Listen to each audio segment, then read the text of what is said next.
Well, I wanted to get to Jeff Passan because he's hot on a topic that we've been hot on, and that is what are we going to do with the netting for Major League Baseball down the right field and left field line?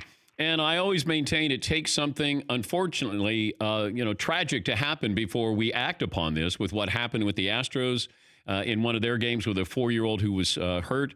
I believe a woman was hurt at a White Sox game as recently as a week ago. And the White Sox came out and said by the end of the summer, they're going to have protective netting up the down the first and third base line.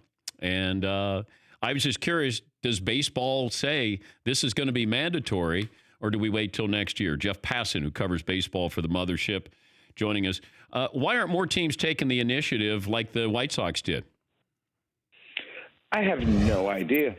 Like, I really legitimately wish I had a better answer for you there, because I would feel better about the sport that I cover, that it's not people sitting in, glass offices talking with lawyers about liability and about why they're not doing this, but rather human beings being proactive in the protection of other human beings. And that's what this comes down to, Dan. That is the entirety of this argument.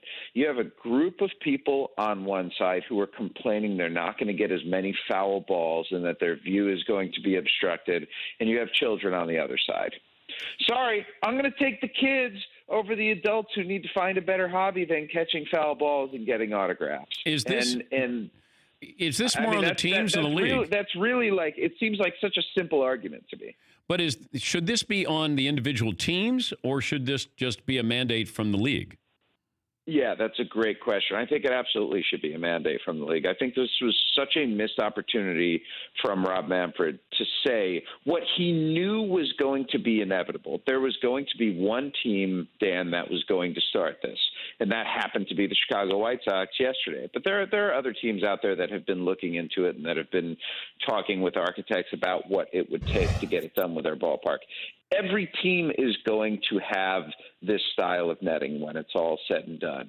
And I think Rob Manfred could have come out and said, we at Major League Baseball are going to prioritize safety. And in doing so, every team by the beginning of the 2020 season needs to have this in place. And it's an easy win for him, because if you leave it up to the teams, one team is going to do it, and then the others are going to look like suckers if they don't. Yeah. I agree. I was curious about his game plan, and we're talking about the commissioner, Rob Manfred, that he was quiet. And, we're trying to track him down, and, apparently he was too busy to come on and answer the questions. But I just want to know, didn't the commissioner say, I'm going to put in protective netting in between the backstop and the dugouts? Didn't that come from the commissioner's office? Yep. Okay.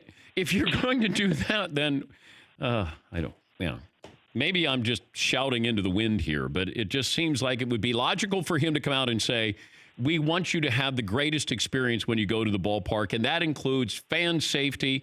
And I think you even mentioned it the last time, Jeff, if you want to have the protective netting, you want to bring the protective netting down during batting practice, allow you to go down there, get autographs, get some baseballs. Sure. When the game goes on, then the netting goes up. That's all. Like this, I know I keep saying this. This isn't hard. No. Like there are a lot of difficult things when you're in the sports industry to make the right decision. This is not one of them.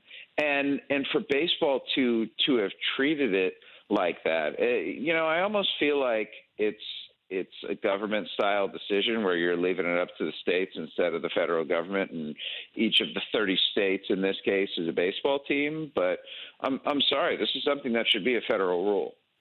We're talking to Jeff Passan from the Mothership, covers Major League Baseball. The other item I wanted to talk to you about, Manny Machado received a one-game suspension for contact with an umpire over balls and strikes, and then violently throwing his bat against the backstop.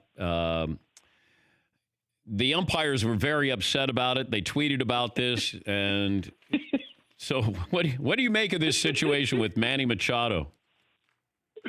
The situation that I'm making, Dan, is that some people should not be allowed to use Twitter. and like the guys in the Major League Umpires Association are one of them, because it was just like, it was every social media mistake you can make. They were the over hashtag guy. They were the capitalizing letters that shouldn't be capitalized guy. They were attaching the picture because they have no brevity guy. They were the angry shouting from the porch guy. It was like a bingo of social media faux pas, and they got ratioed in record time. I mean, it was a beautiful thing to see. And honestly, look, Manny Machado shouldn't have thrown his bat.